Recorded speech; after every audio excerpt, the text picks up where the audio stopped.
Money. Everybody wants it. No matter where you live or what you believe, we all need money to survive. You might not say it, but come on. Who doesn't want a life free of financial stress and strain? And yet, only a small percentage of people enjoy true wealth and financial freedom. According to the National Bureau of Economic Research, 2/3 of the wealth in the U.S. is owned by only 5% of Americans. Broaden the search and you'll discover that the richest 1% own 44% of all the world's wealth. Hard to believe, right? So why is that? We could look at more charts and stats, but they all make the same point. While everyone wants to be rich, few people are. No surprise, really. But what is surprising is that these stats don't seem to help us understand why. Why aren't more people wealthy? Why do we just accept that some are rich while most are not? What do the rich 5% and the elite 1% know that you don't?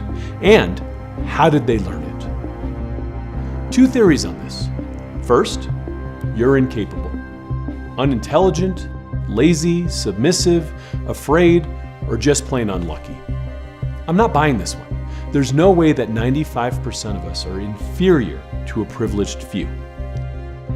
Second theory, we are all victims of a brilliant heist. Not exactly like the ones you see in movies, but equally devious. A centuries-old plan that favors the elite and exploits the rest. No one sees it because it's hiding in plain sight. It's the system we live in, and what's most troubling, it's totally legal. The famous inventor and futurist R. Buckminster Fuller named it back in 1983, GRUNCH, an acronym for Gross Universal Cash Heist. The greatest heist of all time, executed by a faceless, unofficial elite operating to their best advantage and keeping everyone else in their service. Sounds like another conspiracy theory, right? But when you dig in, it begins to add up. How else do you make sense of such an imbalance? For the answers, we look to those who do well in spite of it. People from humble beginnings. Those who work around the elite and understand their game. People who took our shared dream of financial freedom and, despite the odds stacked against them, made it their personal reality.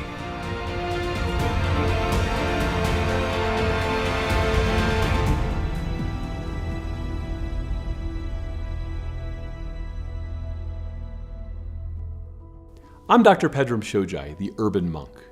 Sounds a bit strange to hear a monk talk about money, right? Well, when I came down off the mountain, I had to deal with money like everyone else. So I've set out to understand why it causes so much grief for so many people. To be healthy and prosper requires money. And most of my patients' stress comes from money issues. Most divorces are over money. Too many people today are stumbling on the traditional paths for making a living. Outsourcing, downsizing, AI, and the pandemic, to name a few. 114 million people lost their jobs recently, and fingers crossed, they all come back. But we need more than luck here. If you don't get the money game, there's a good chance you're being manipulated. We need to even the playing field, boost our financial IQ, and get our fair share of financial success. I am a fourth generation Japanese American, which is my way of saying I don't speak Japanese. And I was born on Oahu in Honolulu, but my father was transferred to an outer island, the big island of Hawaii. It's the southernmost part of the United States. The story of Rich Dad, Poor Dad begins when I moved across town from not a poor part of town, but it wasn't rich, I would say. It was very, very working class, mostly Japanese, Chinese, and Filipinos. I don't know why, but we moved across town, and suddenly I was in a school for rich kids. So across the street was the school for the plantation kids. So our family, from my mother's side and my father's side, came over to work the sugar plantations. And I went to Riverside School where the rich white kids went to school. And the world was so far apart just in this one street. And I realized for the first time I was poor, so I'm 9 years old. And the reason I knew I was poor because my classmates had new bicycles. And my father, bless his heart, he was a school teacher. He was head of education. But he bought me this, I still remember this blue bicycle.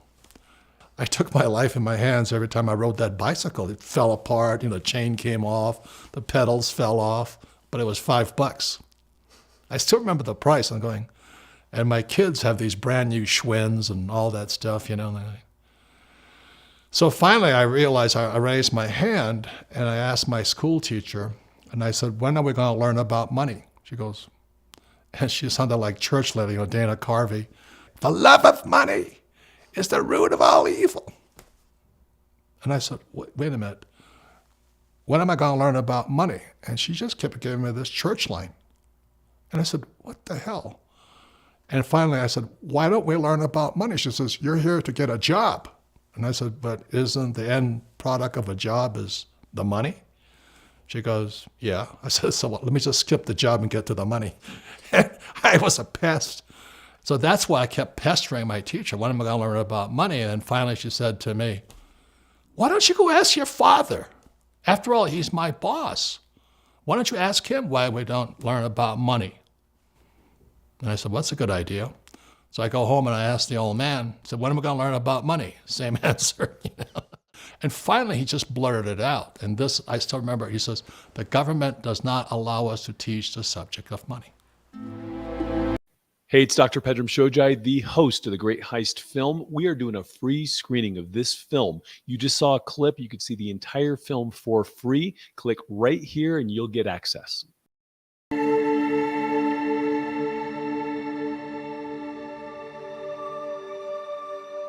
For over 200,000 years, the first modern humans live as hunter-gatherers. In groups of 20 to 100, they're constantly on the move, chasing after the herds, finding edible plants, nuts, and berries. We live this way for hundreds of thousands of years.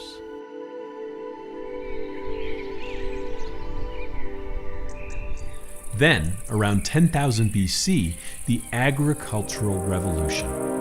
People begin to stay put. Grow food, raise livestock, build a home.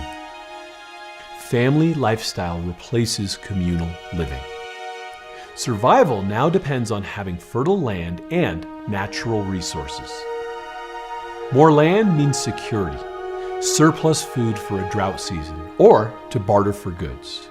Prosperity is born of self-interest and competition. This is where the game changes.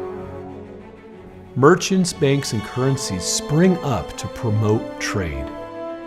Private property, organized religion, government, and boundaries are introduced to manage all this, giving rise to chiefs, kings, and emperors. Class distinctions emerge: rulers, lords, and peasants. You see where this is going, right? Inequality, wealth disparity, the emergence of an elite. The fates of many now subject to the will of a few.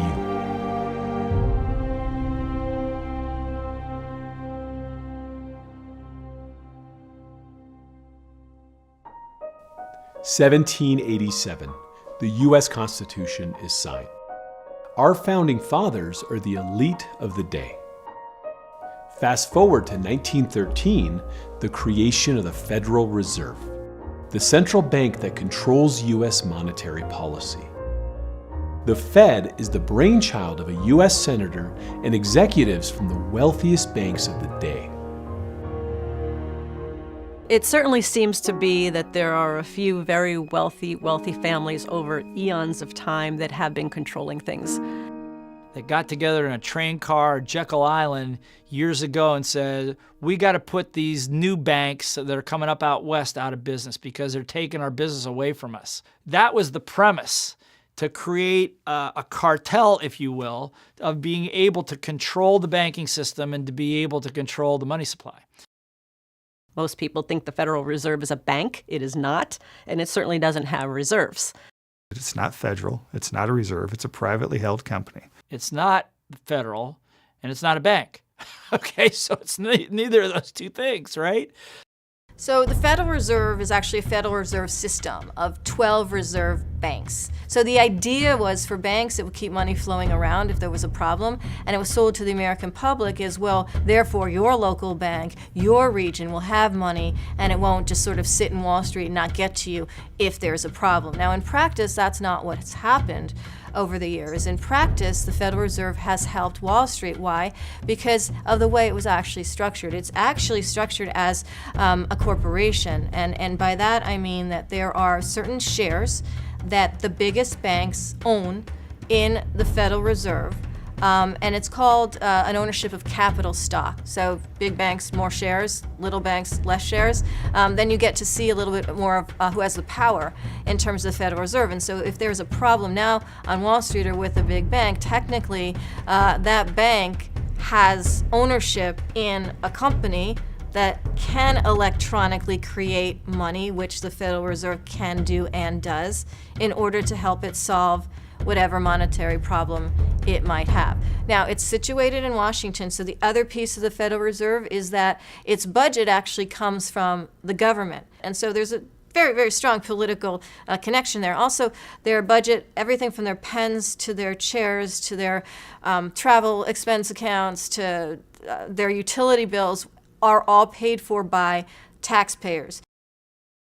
So let me get this straight. The Fed is a private corporation with banks as shareholders. The bigger the bank, the more power it has. The board is chosen by government, and its operating costs are paid for by our taxes. The Fed prints as much money as it likes, raises or lowers interest rates as it sees fit. But the question is, sees fit for whom? Taxpayers? Wall Street? The banks? Is it me, or did we all just fall down this rabbit hole together? I think our government makes money, the topic of money, so complicated that people don't understand it. So all they know is to go to work, draw a paycheck, invest in a 401k or stocks, bonds, and mutual funds, and they think that's how they're going to make money. We're not taught how to work outside that box, outside of that system. So there's a huge heist when people don't understand what goes into actually their money being put somewhere where they have no control over. I don't know about conspiracy, but I do know that it's in the self-interest of businesses, politicians, and governments to have a society that is compliant, that does what it's told and goes in the direction that it needs to. It allows you to maintain control. Are we that compliant in this, assuming that money matters are too complicated and over our heads? Do they really need to be? We're living with a financial system that only a few understand. By not making financial education a priority, maybe we're just heisting ourselves. Well, let's go back into what is real financial education? Real financial education, you have to understand history. It was August 15th, 1971. Nixon comes on, interrupts Bonanza, the most popular show in America. And he says, "Hey, sports fans, I'm taking the dollar off the gold standard." I have directed Secretary Connally to suspend temporarily the convertibility of the dollar into gold or other reserve assets, except in amounts and conditions determined to be in the interest of monetary stability and in the best interest of the United States. Hey, it's Dr. Pedram Shojai, the host of the Great Heist film. We are doing a free screening of this film. You just saw a clip. You could see the entire film for free. Click right here and you'll get access.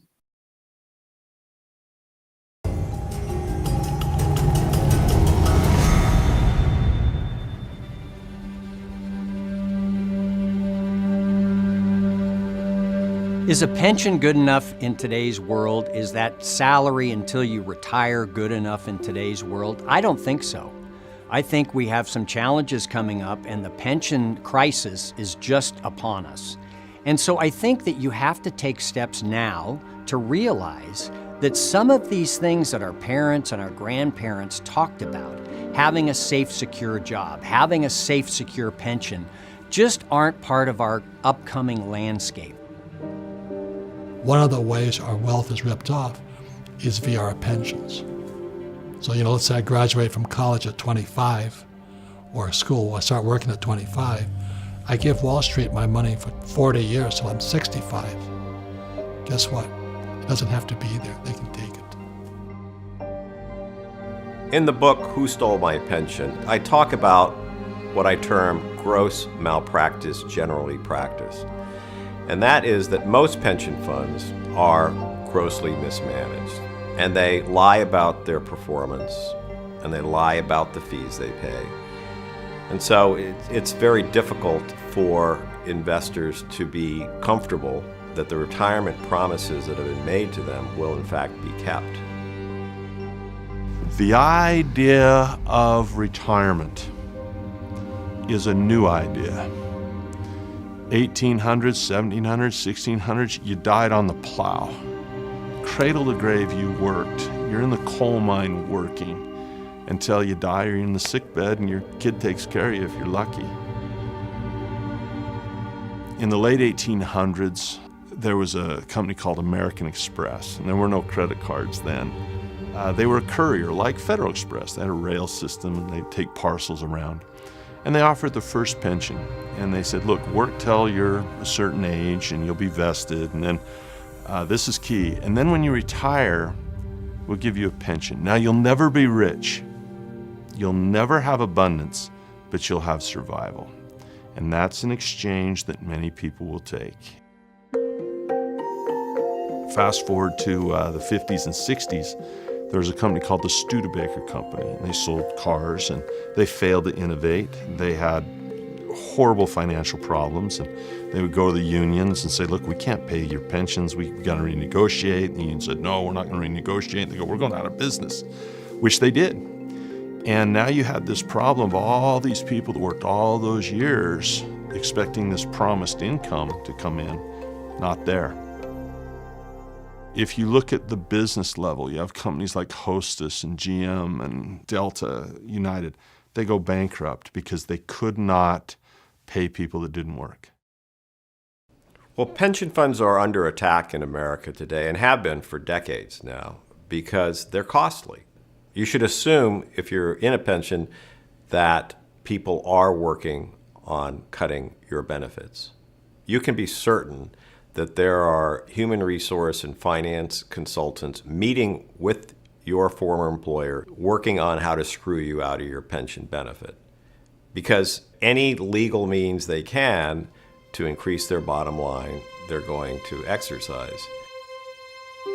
There, at every level, business, municipal, state, and federal, the idea of providing for people that no longer contribute is very difficult to do. And you're like the Studebaker Company, or you're Detroit, or San Bernardino as a municipality, and you have firemen and policemen. You have people that you owe money to that you cannot pay. It is so nice to just declare Chapter 11 and say, well, we're bankrupt now. Well, they didn't go out of business, didn't they? The Chapter 11, and in the municipality level, it's called the Chapter 9, those bankruptcies sever those promises to those working people. They sever them. Detroit took it clear to the Supreme Court. They said, you can't mess with these pensions. And the Supreme Court said, actually, the law says you can. It's called bankruptcy. And yet, there still is a Detroit Police and Fire. There still is a United Airlines and a Delta Airlines and a GM. Bankruptcy severs the promises of pensions. When corporations are under financial distress, they can go to the federal government, the Pension Benefit Guaranty Corporation, and seek to dump their pension obligations onto the federal government, which is ultimately taxpayers. And thousands of American corporations have done that in connection with their bankruptcies and emerge leaner, meaner, and more financially competitive.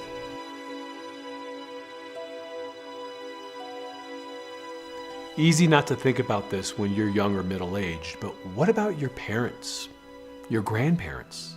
Have their pensions worked out? Would you be comfortable with their situation? Will that even be an option for you? When pensions are taken over by the PBGC, the pension benefits don't disappear, but they're typically reduced significantly, say 50% or more in certain cases for high-income workers such as airline pilots. So more and more we're going to hear about all these pensions going bankrupt.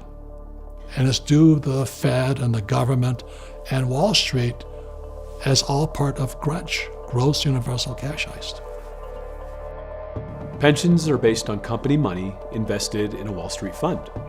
It's the interest earned from those funds that pays retired workers what they were promised. So for 20 or 30 years, Wall Street has use of that money, charging fees to do so. But when the day comes to start receiving your monthly pension check, well, that all depends on that fund's performance, how it was managed, and a lot of that hinges on decisions made by the Fed. It's the Fed that is causing the pensions to go bust. And they keep dropping those interest rates. A pension runs an approximately 7.5% return. If they're getting a 7.5% return, the thing works. Money coming in, money going out, you pay the pension. But it's basically a Ponzi scheme. You need the new money coming in to pay the old money going out. But when the new money coming in is less valuable, 2%, but your bill is 7.5%, you're going broke. Pensions, or defined benefit plans, don't seem to have a bright future. Lots of companies no longer offer them. Their replacement has been the 401k, or defined contribution plan. Now it's on you to determine how much and what to invest in your retirement.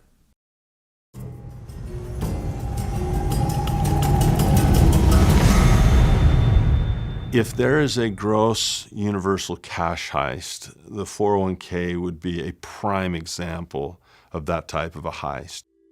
One of the people I read a lot is the late John Bogle, and the words he uses are robbery and tyranny. He didn't say people were bamboozled or hoodwinked or lied to or tricked. He says this is robbery. Well, the great 401k experiment, it's safe to say, has been a dismal failure. They were not intended to be a comprehensive retirement plan at all. 401ks were originally created to be sort of bonus plans or profit-sharing plans for generally senior executives or senior employees of companies. And workers were told that 401ks would provide the same level of retirement security as a pension. That's what they were told since the 1970s. It's simply not true. The success of an individual's 401k depends upon their income, how much they contribute to the 401k, the investment decisions they make, the costs. It is a very difficult process to master, and very few do.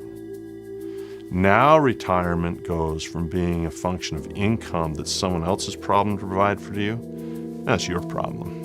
It has not worked, and when it doesn't work, Wall Street will look at you and say, well, why didn't you save more? Why didn't you give us more of your money? So the premise that workers who are working 40 hours a week have time to study the financial markets and become skilled in financial decision making is just fundamentally wrong. Most workers have saved very little in their 401k plans. Your average 65-year-old has, by my estimate, maybe $75,000 in retirement savings. With $75,000, you're looking at earnings to supplement your retirement at only a few $100s a month. So the question is, who can retire on, let's say, $500 a month? Once you're retired, the company says, not our problem anymore. So now I have this nest egg that is really an hourglass, and the fear people have is that they'll outlive their money. Isn't that sad?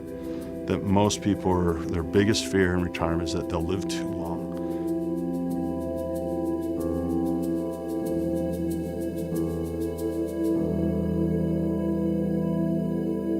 Wrongdoing in the money management industry is pervasive because if you are given somebody else's money to handle for decades perhaps, you will at some point, chances are, start thinking about ways of making that money benefit you personally.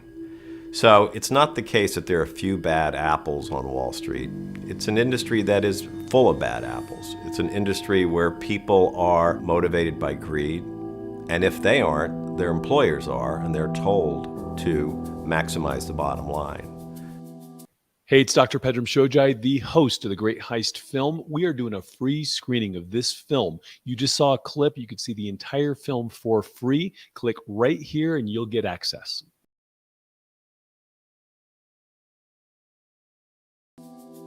No one's ever knocked over an armored car for hundreds of billions of dollars, have they?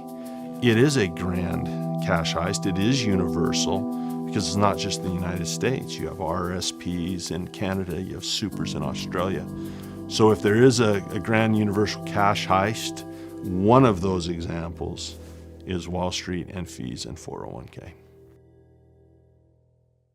This Buckminster Fuller idea of grunge keeps coming up. And it makes sense. What I like about Fuller is that he's not just giving us an excuse to feel like victims. He sees the bigger picture, which involves purpose, and gives a benevolent path to prosperity outside the heist.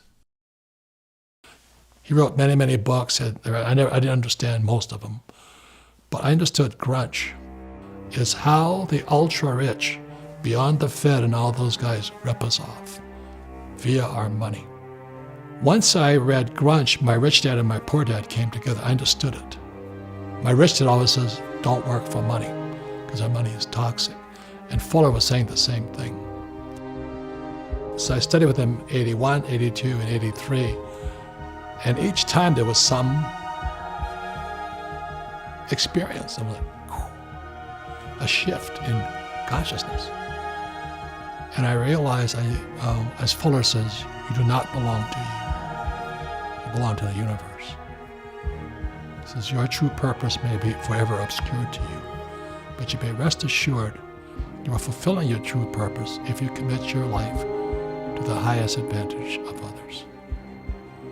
I always remember that. So I realized that basically I was pretty greedy. I was just trying to make money for me. And I knew it was over.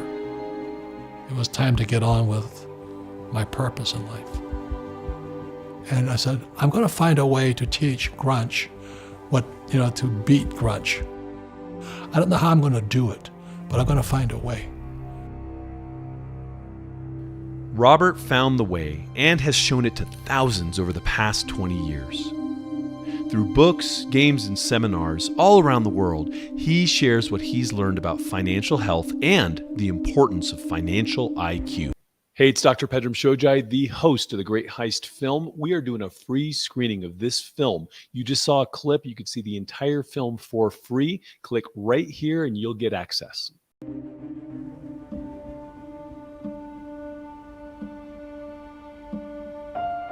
So one of the reasons I think financial education is more important than ever today is because in these times, unfortunately, so many people have had a wake-up call.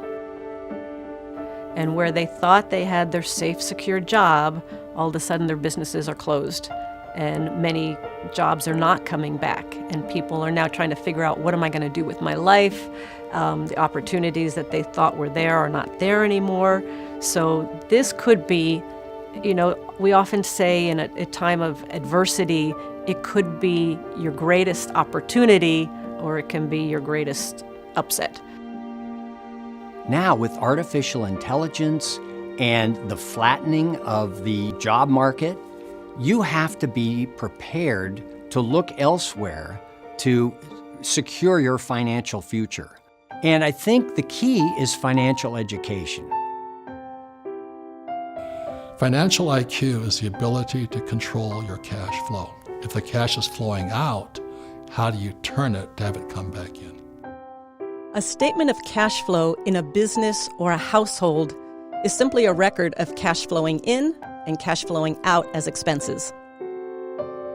If a person does feel they like to take responsibility, if a person does feel that I don't want to be a victim, there is an avenue, and you can learn and you can change your life. You can get it done.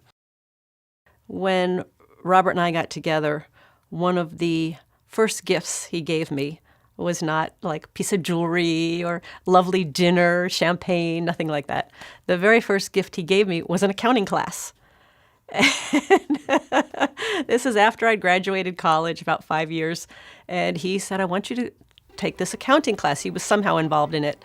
And I'm like, oh my God, I promised when I left school I was never going to set foot in another classroom again. I did not like it. I didn't like what I was being taught.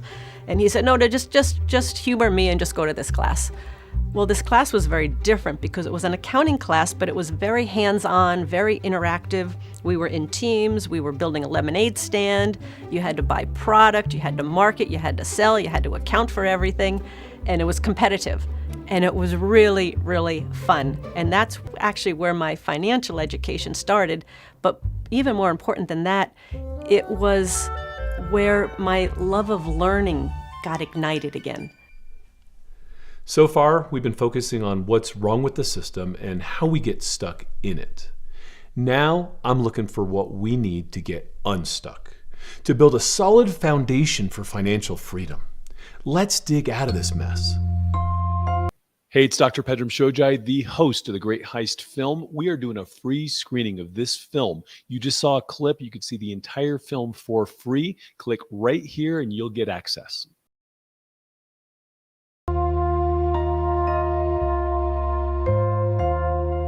So the definition of an asset is something that puts money in your pocket whether you work or not. So I have 7,000 rental properties. Every month I get a paycheck. My house is a liability because the cash is flowing out. It's that statement of cash flow that determines the asset or the liability. Essentially, the way it works is if you can invest in something that produces cash flow that gives you the income that you need, you can cover your monthly expenses. The rich don't work for money, they work for assets because that is the proven path. They've always had their assets work for them. It's very important to understand what type of assets you want and what an asset does. And I think the ultimate asset is like a goose that lays the golden eggs. Some people think it's the egg, and I suppose there's some truth to that too. But when you can find an asset that produces and that is a generator of cash flow, I think you've really found an asset at that point.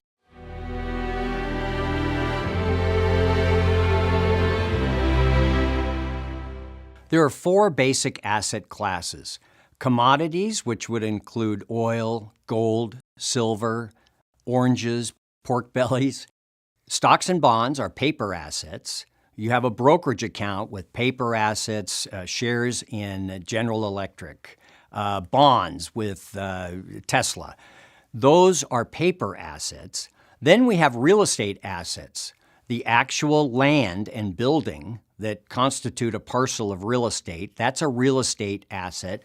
And then we have business assets. An operating business that you run and manage is another asset class. Look at your personality and your strengths and your desires and your passions. One says, well, gee, do I have what it takes to be an entrepreneur and start a business? Or would I rather just buy one, like Warren Buffett? Do I like real estate and the lever of debt? Can I stomach that, or do I understand it? And do I like the idea of some commodities to hedge a dollar or to hedge a currency? Knowing that everything falls into just a few categories certainly makes investing seem more doable.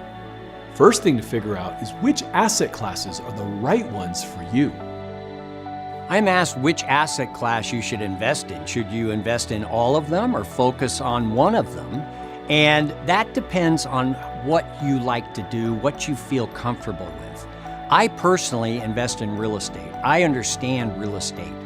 I don't understand the stock market. I don't invest in the stock market.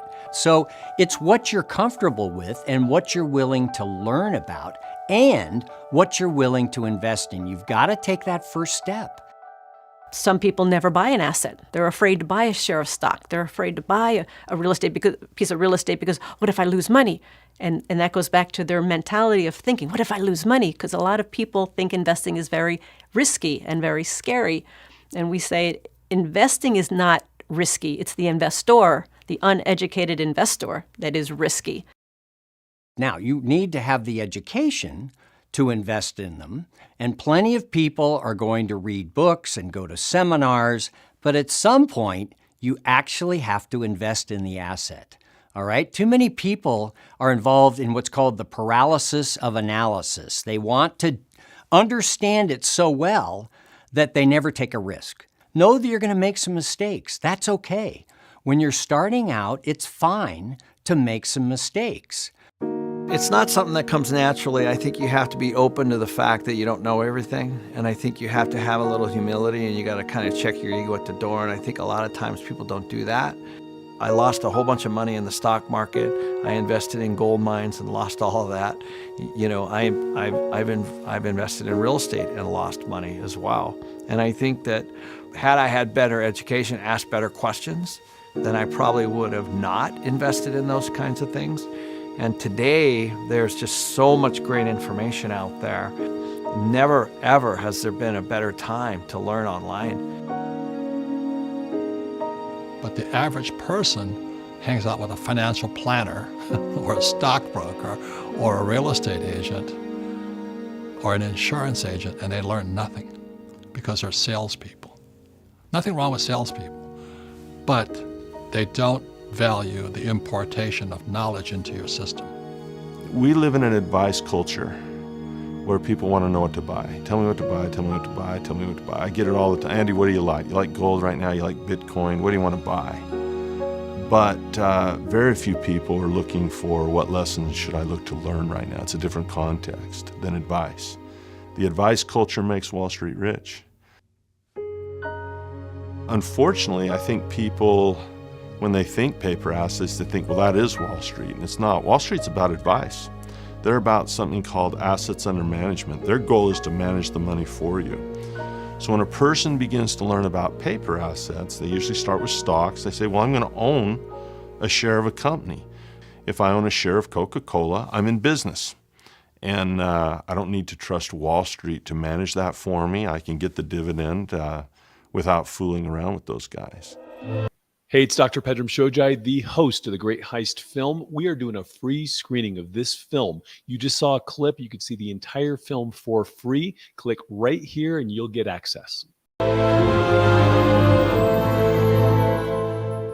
How do you measure your personal economy is a financial statement.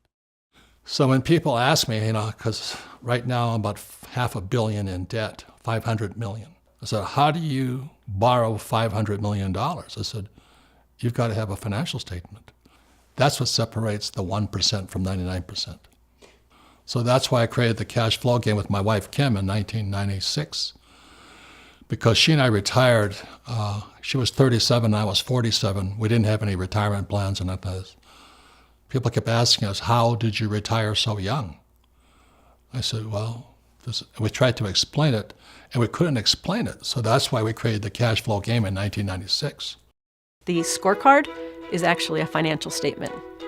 So people learn about a financial statement, income expense, balance sheet, asset liability. They're moving the numbers all the time in the game, so they're learning how money flows through the different financial statements. So just by playing the game a few times, you're smarter than 99.9% of people on the planet when it comes to a financial statement. Years ago, the New York Times was doing a story on the cash flow game. And the journalist called us up from New York and she said, do you know you have a cash flow club here in New York City with about 1,000 people? And we're like, no, we didn't know that. She goes, yeah, you have one in London. We found one in Singapore. We found one in Hong Kong. And she said, you have these cash flow clubs all over the world. And we're like, what? And the mission of the Rich Dad Company is to elevate the financial well-being of humanity. And the game was meant to go out on its own, for people to teach each other. So we started researching these clubs, and we found we had 3,500 cash flow clubs where people would get together. It could be, 4 people, it could be 3,000 people, and they get together on a regular basis and they play the game and they teach one another. And when we heard this and we discovered this, we're like, oh my gosh, the mission is being fulfilled without us, which is like the ultimate. And so the reason games are the better teachers is because it involves you mentally, emotionally, physically, and spiritually. Education is mental. I have to learn. Can I change my thoughts? It's physical. I've got to do something. If I'm learning to play golf, I've got to swing that club. I've got to handle my emotions because, any sport, like you're racing down the hill, it's pretty emotional. That's what you do it for.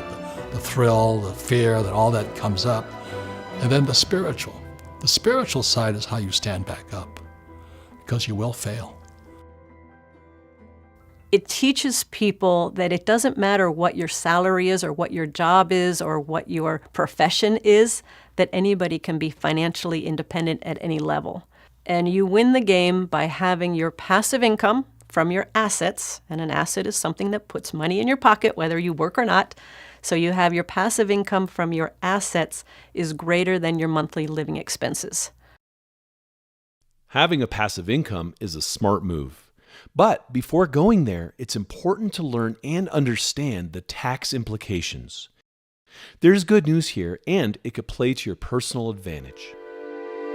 Hey, it's Dr. Pedram Shojai, the host of the Great Heist film. We are doing a free screening of this film. You just saw a clip. You could see the entire film for free. Click right here and you'll get access.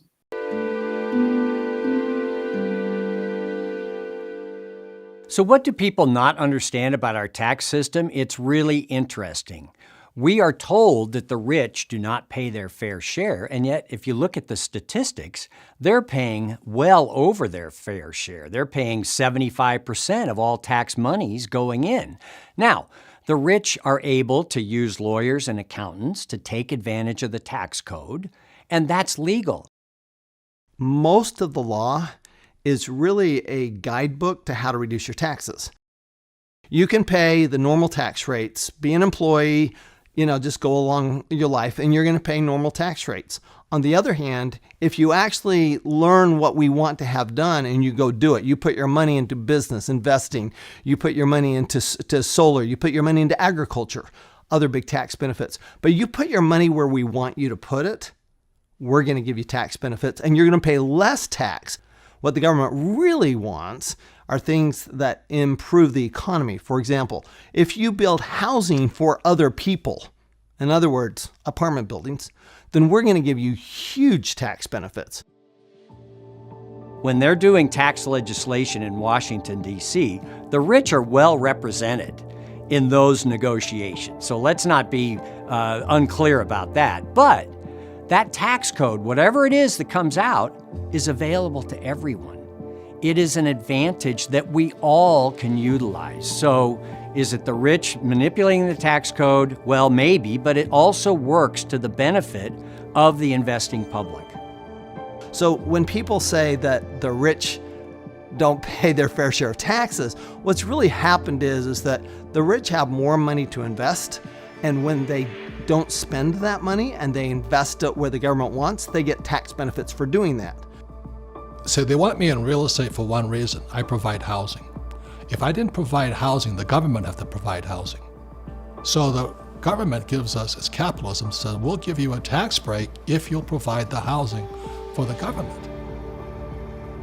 Typically, the more income you make, the more taxes you pay, but the more assets you buy, the less taxes you pay.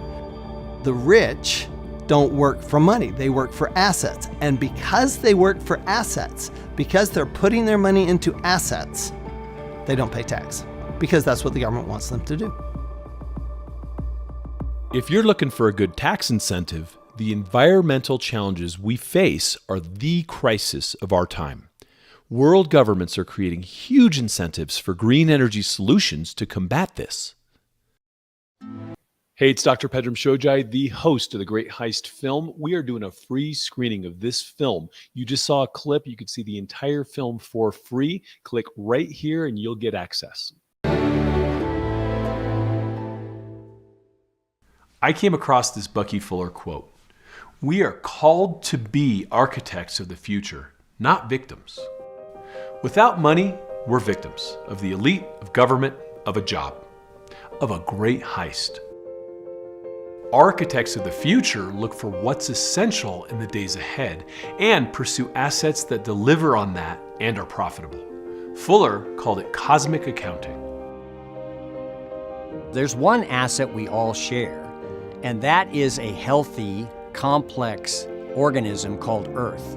We need to consider that cosmic organism, Earth, as an asset that affects all of us. And so cosmic accounting takes into account the importance of our environment, our climate, the planet we live in. So when I went to go see Fuller for the first time in person in Kirkwood, California in 1981, the first thing he's talking about is cosmic accounting. Fuller's concern was that we were burning fossil fuels. So cosmic accounting was basically looking at the balance sheet. Here's our savings account, or oil, gas, copper, nuclear. But the liability side is us, and we pay the price with our bodies. The Earth pays the price. There's fires in California, Australia, all over the world. It's deserts forming all over the world, and the oceans are getting warmer. Society, the industry, has extracted billions and billions of barrels of oil and natural gas and raw products, and has emitted billions of tons of pollution, whether it's CO2, methane, nitric oxides. And what cosmic accounting is all about is balancing the two sides of the ledger. Green energy is still, we're just in green energy 2.0 now, right? And it's been 50 years to get to this point. In the next 50 years, we're going to make quantum leaps to where we're going. When you think of accounting, you think of double entry, bookkeeping, accounting. It's somewhat boring, right? When you factor in cosmic accounting, we're talking about something that affects all of us. We're in this together. It's important for our future, our children's future, that we pay attention to these issues that Buckminster Fuller found so important. So the income that we have, according to Fuller, is an endless source of income called energy from the sun, energy from wind, energy from tides rising and falling. Cosmic accounting was Fuller's way of saying is that everything that we need is already here. If Bucky was alive today, his final conclusion is a net zero world, and we will get there. It's how do we get there to prevent the master crisis, which can't happen if we're not paying attention. The reality of the situation is oil, it is a great source of power. It enabled people to do more with less. It was a great part of the rise of the standard of living. The problem with it was the pollution it created. So I'm going to go online and I sign up to Amazon Prime, I give my money and I'm happy, and I need Aspects products. And I don't know where it's coming from, they don't tell me, but they know, they have all the data. And you know what? I'd like to support the local green energy, which is being built, and the factories, but rather than buying some gadget out of China that is having a huge carbon footprint, now you'll see it in 10 years, Amazon will say, here's the price for this, here's your delivery cost, and here's the carbon footprint, the carbon credit tax. The technology is there that every product can now have a carbon footprint and you pay for that footprint. Now, if you just like the product coming out of China and you want to support that, that's fine, but you're going to pay for that footprint. That power, it's me and you that decide that. That's how it's going to be. I think that we're getting to a point where these solutions, these green energy solutions, these other initiatives are just right on the cusp of being identified and pursued and integrated into the economy. Now, what happens is there's about 5 leading authorities that actually say, okay, according to these principles, this project can get a carbon credit. You get these certified carbon credits. It could be preventing the deforestation and replanting forests, and every year you get credits for making sure that these trees are creating it. Mangrove projects in the ocean, there's blue carbon credits. There's different types of credits.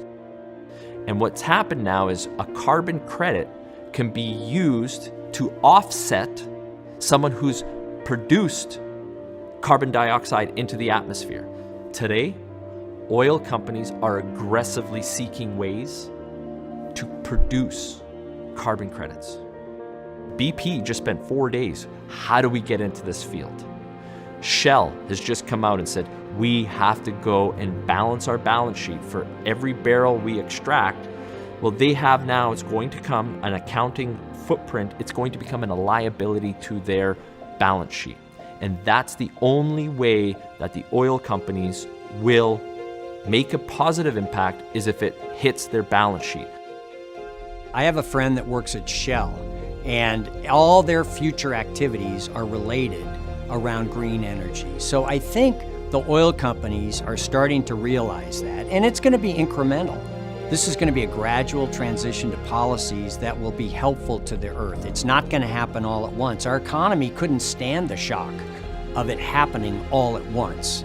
The fact that we're discussing it, though, and you're seeing changes in the economy to provide for green energy and healthier lifestyles is important. It won't happen all at once, but we're on the path now to pursue that, and I think that's good.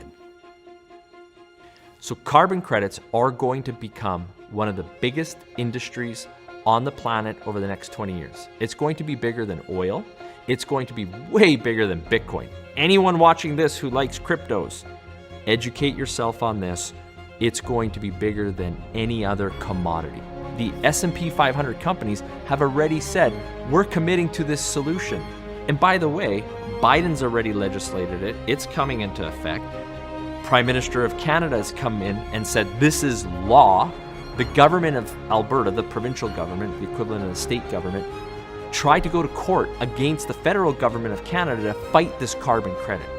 They lost in the Supreme Court of Canada. Carbon credits are the law. This is the greatest opportunity for a young guy watching this to become super rich and doing something super incredible for the environment. What Bucky wrote back 40 years ago, he was just way ahead of his time. Nobody understood it. The irony of all this, to balance the equation of cosmic accounting, carbon credits is the ultimate solution.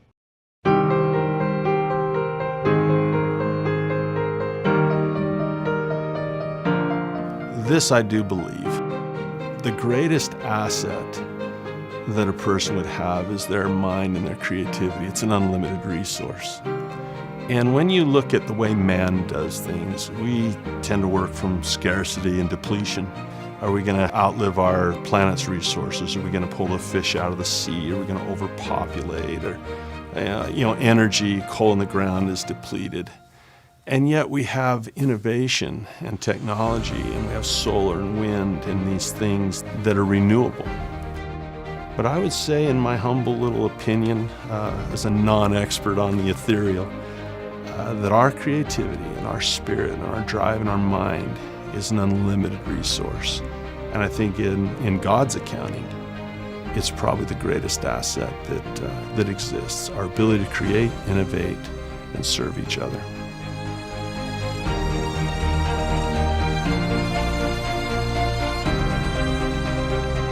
Yes, it seems there's an elite group of people who have all the money and make the rules. But these rules apply to all of us, and we can leverage them to get wealthy and live more freely. Don't wait for others to solve your problems. They won't. We need to get proactive about it and learn the game, master our financial IQ, and create prosperity for ourselves and those around us. Look, you don't need billions of dollars. When your passive income exceeds your monthly expenses, you're free. There are plenty of good mentors out there. Learn the game and get yourself out of the rat race. From there, like many of the people you've met in this film, reach out and help others by teaching them the way. People helping people. People teaching people. That's how we win together.